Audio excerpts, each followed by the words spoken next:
Greetings, everyone. Welcome once more to the Dracovin Empire. Are you ready to dive back into time?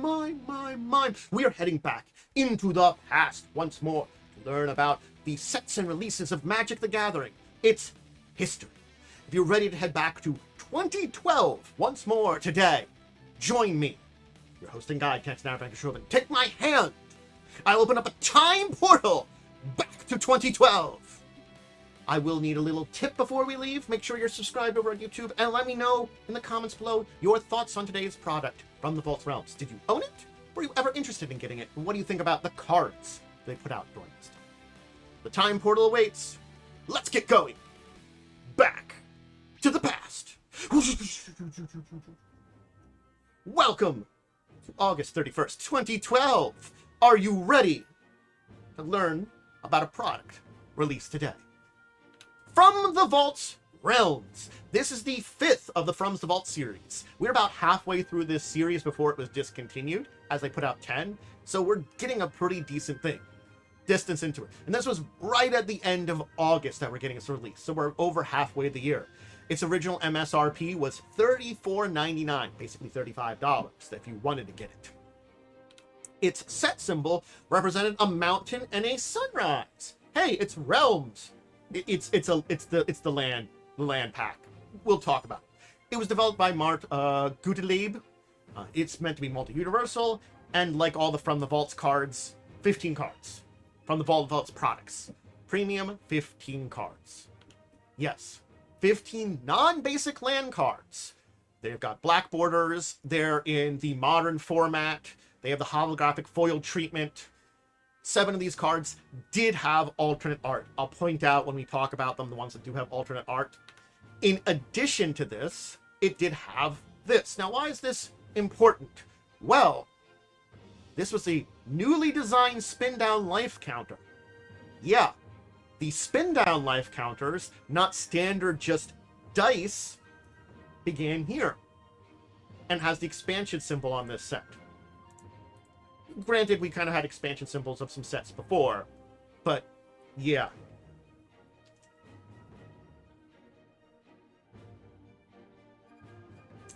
Basically, the spin down one, as it is now, came into being. This newer version of it came into being now. Basically, there were some life counters, as they were. But again, it's little differences in the way that they are being done. So there's kind of like little bits and pieces of basically improving the design. Not that we haven't had life counters, spin downs, stuff like that. Just new design. Let's talk about the cards. Hey! So, I will go through each of them that has different art. This was Ancient Tomb. Taps to add 2 mana to your mana pool and deals 2 damage to you. Fairly simple. Not new art. But again, a fairly simple card for you to hit. There was Boseiju, who shelters all. Boseiju,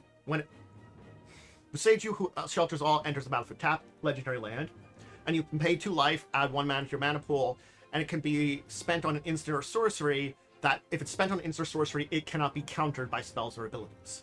So basically, it's a you tap it for a color's mana, but you have to pay 2 life, but you prevent something from being countered on a land. That's pretty powerful, pretty good. If you're looking for something that's shutting down counters and you have life, it might be pretty good, especially using a lot of instant sorceries. Something that has new art was Cephalid Colosseum.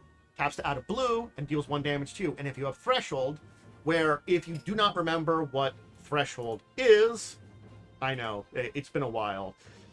Threshold basically was, if you have 7 or more, I'm just trying to make sure that I get it right. I believe it is 7 or more cards in your graveyard.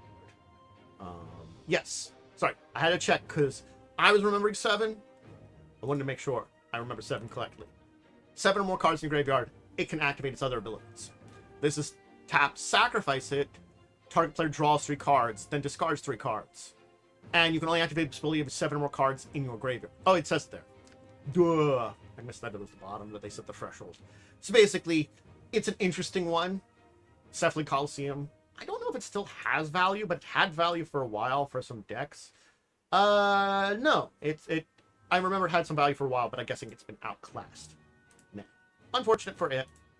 It happens. Desert. Yes, we're going all back to Arabian Nights now. For Desert. Taps to... It's... Granted, we have had more Desert since then.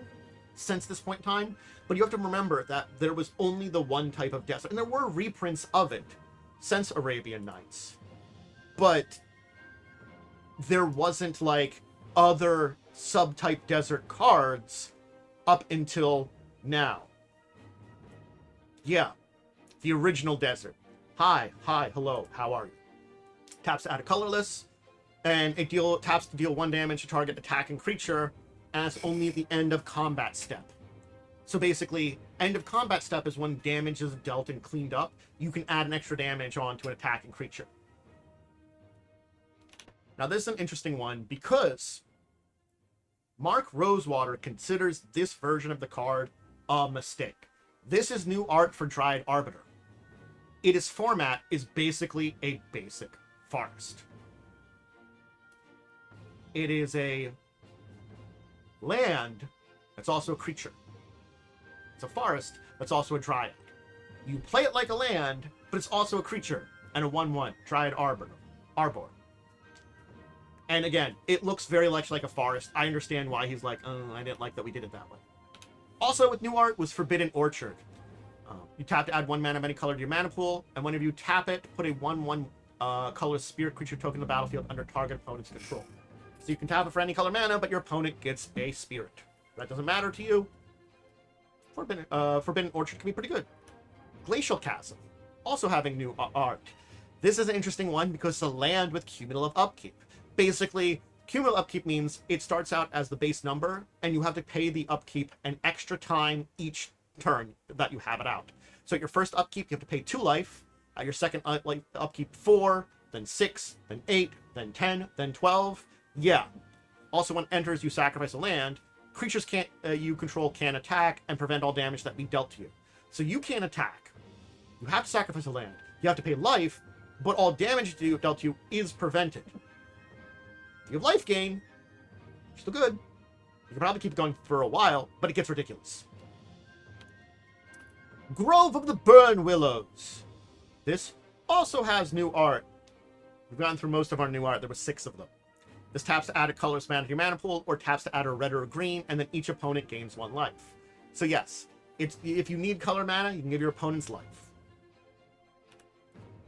The High Market taps to add a colorless, and you can sacrifice a creature to gain 1 life. Pretty simple. There, you know. In a sacrificial deck, this could be good. And especially if you want to sacrifice creatures, or you have effects that when creatures die, this might be a way to do it very easily. The Maze of Ith. A land that doesn't tap for mana. Yes, what does it do? Untap target attacking creature, prevent all damage that be dealt to and dealt by that creature this turn. Yeah. Basically, you remove something from combat and prevent all damage to it. This can protect one of your creatures. It can prevent a creature from attacking you. And this is also new art. New art. Murmuring Bosk. It is a forest, so it taps for green mana. When it enters the battlefield, you may reveal a Treefolk card from your hand. If you don't, it enters the battlefield tap. And it taps to add a white or black to your mana pool and deals 1 damage to you. It's, you know, a very much so, I believe, Morningtide, Lorwyn block card for the Treefolk thing. So, yeah. Our last of our new arts, Shivan Gorge. So we're out of our new arts. And this one is taps to add 1 mana in your mana pool, and for 2 colors and a red, tap it, deals 1 damage to each opponent. The Gorge is just an extra burn you can do to everybody in land form if you have the mana.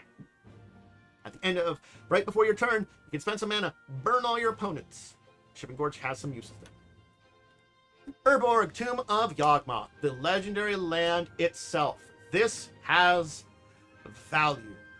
I'm not going to lie. It really does have value in most of its formats. I think its cheapest ones are like $50. Why? Everything's a swamp. They're also everything they were before, but now they're also swamps. So Urborg itself is a swamp. It makes itself a swamp. It can tap for a black then. So everything in play can tap for a black. This can be comboed with, if you want to go old school Swamp Walk, this could be comboed in your own decks for things that require numbers of swamps, especially if you're playing multiple colors. There are a lot of things you can do with it. Vesuva. You may have Vesuva enter the battlefield tapped as a copy of any land on the battlefield. So you may. You could just have Vesuva come out and it's a dead land that doesn't do anything. That's fine. You could also flicker it maybe to have it change to a different land. But, you know, if you have something else that gives lands abilities, sure, cool, Vesuva could be useful. Or you could just copy something. And our final card was Windbrisk Heights. It has Hideaway. When there's a battlefield, it enters the battlefield tapped, and when it does, look at the top 4 cards of your library, exile 1 face down, put the rest of the bottom of your library. It taps for white. And for white and tapping it, you may play the exiled card without paying its mana cost if you attacked with 3 or more creatures this turn. So if you attack with a bunch of creatures, whatever you hide away, you can play for 1 white mana, basically. Pretty good that way. But there you go. From the Vault's Realms. Is this amazing? Yes and no. A lot of these lands are fairly good lands. You know, Dryad Arbiter, it's a free creature. Or a Dryad Arbor, I want to say Arbor. Free creature. Maze of Ith can be very powerful. Shivan Gorge, Urborg, Vesuva, the Cephalid Coliseum, Desert. I can point out where all of these do have very heavy uses. Even Ancient Tomb and some of the other ones, you know, that are a little bit more out there and maybe not as powerful, can still be pretty powerful and pretty good. These aren't a bad selection of non-basic lands, and especially for the time. It's an interesting collection, to say the least. And certainly speaking, when you look at Urborg, it was worth it at the time. I don't know if Urborg was as valuable at the time. I can't tell you for sure. I think it probably wasn't, but it still had some value. So you got something out of this. But again, it's finding $35 and finding a copy of it was always the challenge of these from the vaults. Finding a copy of it, because only so many went to stores, and they sold out so very quickly as this premium product for collectors. I got my hands on the ones I could, and the prices always went up. Didn't take long. But I think these are kind of like the downsides of the From the Vault series, that something now akin to Secret Layers replaces. But that's why we won't have something like this again. We have Secret Layers right now. But this is basically the precursor, and you can see it here very heavily. And I hope you enjoyed diving into and learning about From the Vault's Realms. That'll be it for today. I hope you enjoyed this deep dive into a little chunk of Magic the Gathering history. Just a little piece of it. If you want to see more of my stuff, make sure to check me out either live on Twitch or on YouTube. YouTube is where I put all of my tabletop-related content, regardless of where it's from. All the other kind of content, I don't have a VODs for channel yet, but I will probably eventually. The Twitch side of thing is where I record videos like this. I have live plays of TTRPGs. All the old ones are up on YouTube. My current one, if you want to check it out live, Wednesdays at 8, all of Avanswell. I always recommend that one. Or check it out over on YouTube. Discussing Tabletop, Saturday 6 one kind of talk show podcasty thing. Check that out. Also goes up on YouTube. And I do some other kind of gaming, hanging out, and chatting, and all those kind of stuff that you normally do on Twitch if you just want to join those things. Check out my social medias, and until the next time, we dive into Magic or something else. I bid you all about that a deep and wonderful farewell.